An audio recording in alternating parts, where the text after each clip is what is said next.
Hello everyone, I am Bindu Chaudhary. Welcome to my channel point educator. और यहाँ हम बात करते हैं point to point topics for exams. आज CDP, child development and pedagogy, बाल विकास और शिक्षा शास्त्र से कुछ महत्वपूर्ण क्वेश्चंस आपके लिए लेकर आई हूँ ताकि आपको पता चल सके आपकी कितनी तैयारी है. आंसर के लिए 5 सेकंड्स दिए जाएंगे. प्रतिभाशाली बालकों के लिए निम्नलिखित में से कौन सा कार्यक्रम उपयुक्त नहीं है?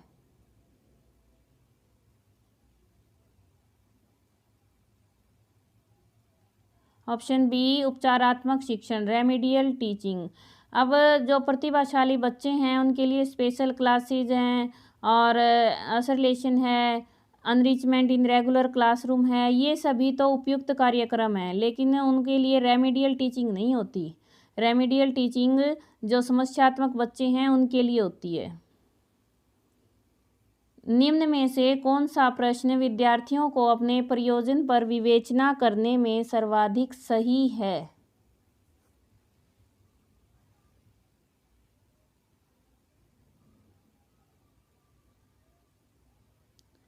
ऑप्शन सी, आप अच्छे ग्रेड प्राप्त करने के लिए क्या कर सकते हैं. इसमें क्या इस तरह के क्वेश्चन में बच्चे अपने विचार व्यक्त करेंगे, उसी से विवेचना होगी.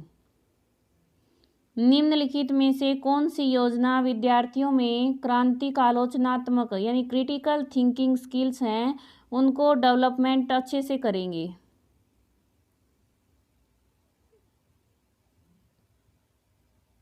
ऑप्शंस को ध्यान से पढ़ें.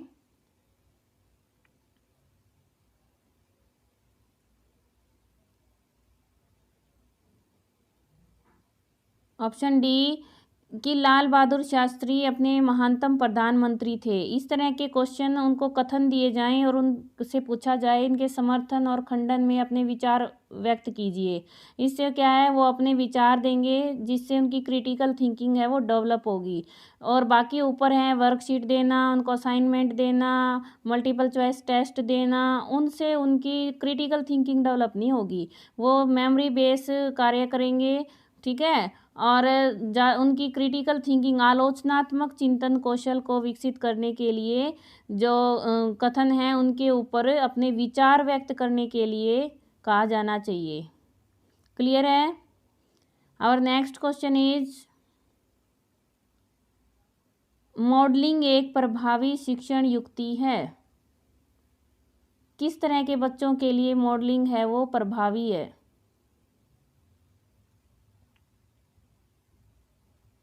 बौद्धिक अक्षमता युक्त बच्चों के लिए, जिनका आईक्यू कम होता है और सीखने में जो मंद गति होते हैं, उन बच्चों के लिए. उच्च बुद्धि का निम्नलिखित में से कौन सा संकेतक सर्वोत्तम है? नीचे जो दिए हैं उनमें इंडिकेटर यानी कौन सी ऐसी विशेषता होती है जो बताती है कि उच्च बुद्धि है बच्चे में? डी, पृष्ठ पोषण के पश्चात समान गलती को न दोहराना, कि बच्चा है उसको फीडबैक दिया जाए गलती पर और वो सेम गलती दोबारा ना करे. निम्नलिखित में से कौन सी गतिविधि को विद्यार्थी के सह विद्यालयी सह शैक्षिक पक्ष के अंतर्गत नहीं गिना जा सकता? विद्यालय में जो को करिकुलर एक्टिविटी होते हैं उसके बारे में क्वेश्चन है. जो उनका सब्जेक्ट्स हैं वो उसमें नहीं होंगे, बाकी उनकी स्किल डेवलपमेंट के लिए सोशल, क्रिएटिव स्किल, एटीट्यूड, ये सभी आ जाएंगे. बाल अपराध का कारण नहीं है.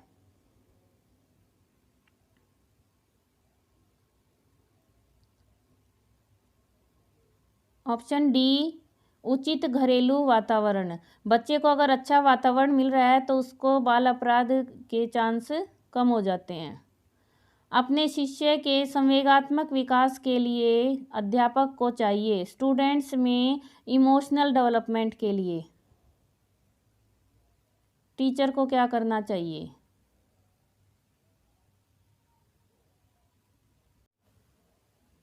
ऑप्शन बी, वह अपने शिष्य के प्रति प्रेम और स्नेह विकसित करे, कि टीचर है उसको बच्चों के साथ स्नेहपूर्वक अपने संबंध स्थापित करने चाहिए. सहयोगी अधिगम के संदर्भ में STAD की फुल फॉर्म बतानी है। कोऑपरेटिव लर्निंग होती है जो, उसमें। Option B student team achievement division. निम्नलिखित में से कौन सा प्रश्न बच्चों को गंभीर रूप से सोचने के लिए आमंत्रित करता है? कि बच्चे डीपली सोचें, उस विषय पर मंथन करें। ऐसा कौन सा क्वेश्चन हो सकता है? ऑप्शन ए विभिन्न तरीकों से हम इसे कैसे हल कर सकते हैं। कोई प्रॉब्लम है, क्वेश्चन है, बच्चों को उस क्वेश्चन से रिलेटेड इस तरह से कहना चाहिए कि आप बताओ कि किस तरह से हम इसको हल कर सकते हैं और कितने तरीके से हल कर सकते हैं। इससे बच्चे क्या करेंगे, डीप स्टडी करेंगे, डीप एनालिटिक करेंगे। अलग अलग सोच वाले पैटर्न कि अलग डिफरेंट थिंकिंग के पैटर्न्स हैं, अलग अलग तरह के, उन बच्चों की पहचान करते हैं जो। तो उन पैटर्न से किन बच्चों की पहचान होती है? ऑप्शन डी सृजनात्मक, जो क्रिएटिव बच्चे हैं उनकी पहचान होती है। वही बच्चे अलग अलग पैटर्न और अपनी थिंकिंग है वो डेवलप करते हैं और बताते हैं। एक 3 साल का बच्चा बताता है कि दूध बूथ पर एक मशीन द्वारा दूध का उत्पादन होता है। कि दूध बूथ है, वहाँ पे मशीन से ही दूध उत्पादन होता है। इसमें बच्चे की जो समझ है उसका सबसे अच्छा स्पष्टीकरण कौन सा सेंटेंस देता है, कैसे पता चलता है? ऑप्शन सी बच्चे का जवाब बूथ से दूध खरीदने के अपने अनुभव पर आधारित है। कि बच्चे ने जो ये आंसर दिया है, जो ये कारण बताया है कि भाई दूध का उत्पादन मशीन से होता है, उसका ये अनुभव है, उसने वहीं से दूध खरीदते हुए देखा है। ठीक है, नेक्स्ट है निम्नलिखित में से किस माध्यम द्वारा बालक अच्छे आदर्श सीख सकते हैं? बच्चों में जो मॉरल वैल्यूज़ हैं उनका डेवलपमेंट किस माध्यम से अच्छे से हो सकता है? ऑप्शन ए अनुकरण द्वारा। बच्चे हैं वो दूसरे को देखकर जल्दी सीखते हैं, माता पिता से, टीचर से, सहपाठियों से। किसी बालक में मानसिक विकास का परिणाम होता है। बच्चे में जो मेंटल डेवलपमेंट है, कॉग्निटिव डेवलपमेंट, उसका क्या परिणाम होता है?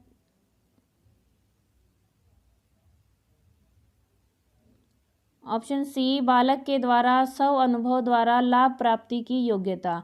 कि बच्चा है वो जैसे जैसे उसका मेंटल डेवलपमेंट बढ़ता जाएगा, उसका अनुभव द्वारा जो लाभ प्राप्ति है वो बढ़ता जाएगा। शिक्षा में सुधार के लिए एक शिक्षक को सुधार हेतु निम्न में से क्या उपाय करने चाहिए?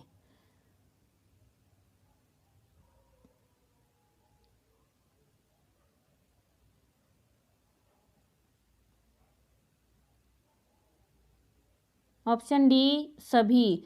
कि टीचर को मुक्त अनुशासन के नियम का पालन भी करना चाहिए, शैक्षिक उपकरणों का, टीचिंग एड्स का पालन यूज़ करना चाहिए और पाठ्यक्रम को रुचिपूर्ण ढंग से पढ़ाना भी चाहिए।